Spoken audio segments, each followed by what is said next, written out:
Number 6, financial advisors. These guys used to be called stockbrokers. Really, they're just salesmen. And I've worked in financial sales before. Their job is to make your money theirs. That's it. Okay? That's all these guys care about. And you can read about Goldman Sachs. They refer to their clients as Muppets. They're referred to as the vampire squid, relentlessly jamming its tentacle in anything that smells like money.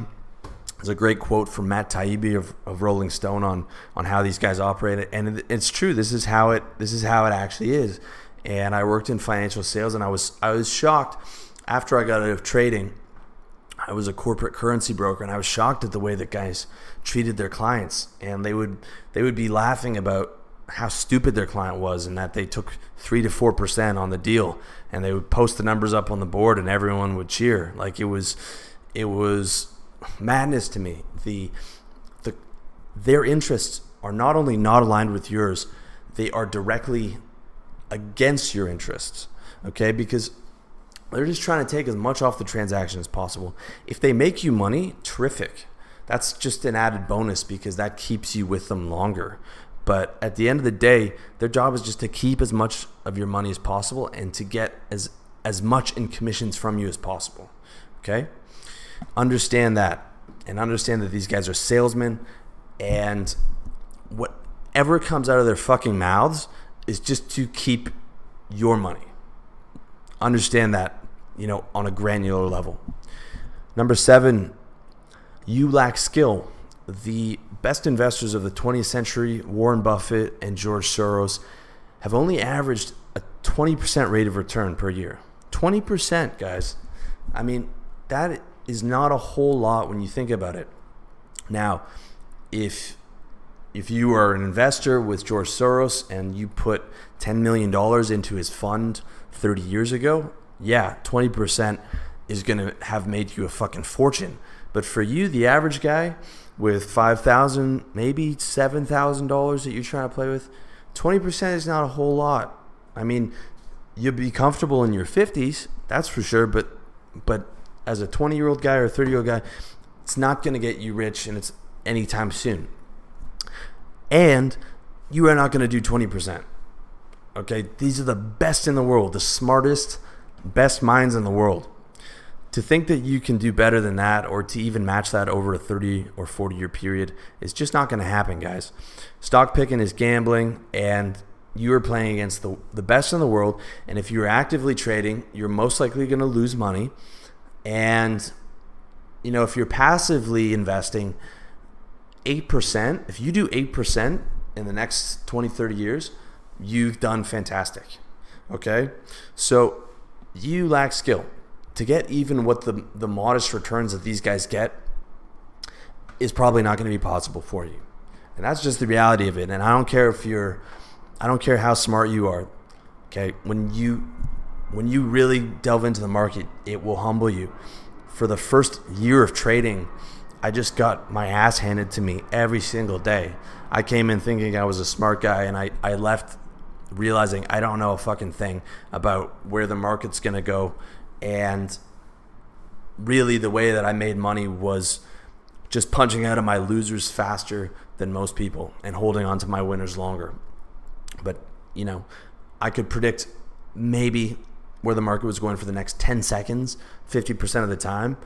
And I just punched out when it didn't move the way that I wanted to, I would punch out quicker than the average person. And that was how I made money. And even then, it didn't last forever. No one I know is still trading today. So, guys, this is a real thing. Do not ever think that you're smarter than the market, and be humble about it. Okay, you're not going to do 20%. Number 8, bond returns are usually worthless. So, a bond is a loan given to a corporation or a government in exchange for repayment with interest. Government bonds are the safest investment vehicle usually, although with that said, I don't know how safe U.S. government bonds are going to be within the next 20 years. With 19 trillion in debt already, but in theory, they are the safest type of investment. Provincial or corporate bonds will give you a slightly higher rating, and there are some good medium return bond funds that will do like 6%. If you're familiar with MJ DeMarco of the Millionaire Fastlane, which is the best book on making money online from a guy who actually made money online, not just some kind of a fraud. He talks about building a money system, which is what he's done. I think he made something like $15 million when he sold his company in the early 2000s. And since then, he just invested in these medium return bond funds that are doing like 6%. And he lives off of that return, which is fantastic when you have $15 million, and he's a super smart guy. But for you guys, 6% a year is fucking worthless. Okay, if you're 21 and you've got your little $3,000 in savings and you've been reading all your trading and investment books, like that's going to be what, $180 a year? I mean, garbage money, garbage. So that is not going to get you rich. I mean, 30 years in, if you're continually reinvesting your profits and you actually make it to 60 years old, which only 5 out of 6 people do, then you'll have got a nice chunk of change, but it's not going to make you rich. So bond returns, if you're thinking, okay, the stock market maybe not the place, bond returns aren't going to be any better. Number 9, lack of information. You're an outside investor, so you're not going to have anywhere near the depth of information that a top-level manager does. And this goes along with lack of skill. So the guys who are doing 20%, you're not going to have anywhere near the connections and the information that they do. So most of these guys, especially the guys who run hedge funds, they're into corporate espionage, and they have broker-first calls, and they act on legal and illegal inside information on public companies that you don't have any chance of getting. 0%. These guys know the news before it hits the press, and that's just not going to be available to you guys. So that's another thing that you're working against. And finally, and this is perhaps the most important one, is lack of OPM, otherwise known as other people's money. The way that I made $200,000 in 3 months in the market was I had $3 million in buying power from my company. My company was founded by these guys who made 20-30 million in online porn in the late 90s, early 2000s. They started up a day trading company, and they took that 20 or 30 million and put it with one of the major clearing houses, and they must have had 200 million in credit extended to them because they were really good with their risk management controls. We had a shutdown every day that would log us off if we lost too much money. So 3 million might sound like a lot and might sound quite risky, but it wasn't, because if I lost too much money, I was cut down, and that's how I had access to opium. And in return, I gave them 50% of what I made. Fantastic deal on both sides. However, those types of companies don't really exist much anymore. And for you as a trader on your own, you're not going to get access to anywhere near that kind of opium.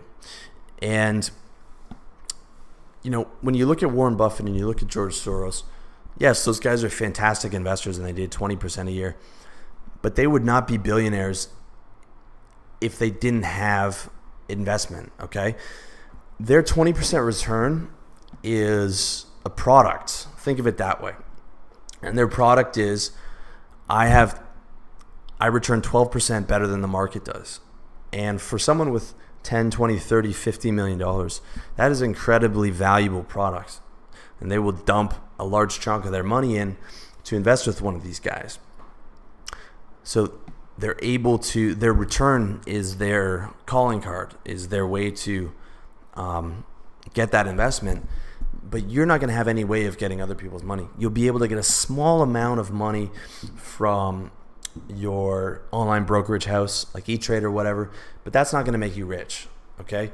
Unless you can find a situation like I did, a prop trading company that's going to give you $50,000, $100,000, $1 million, $2 million, $10 million in buying power and leverage, then you're just not going to make real money. Okay.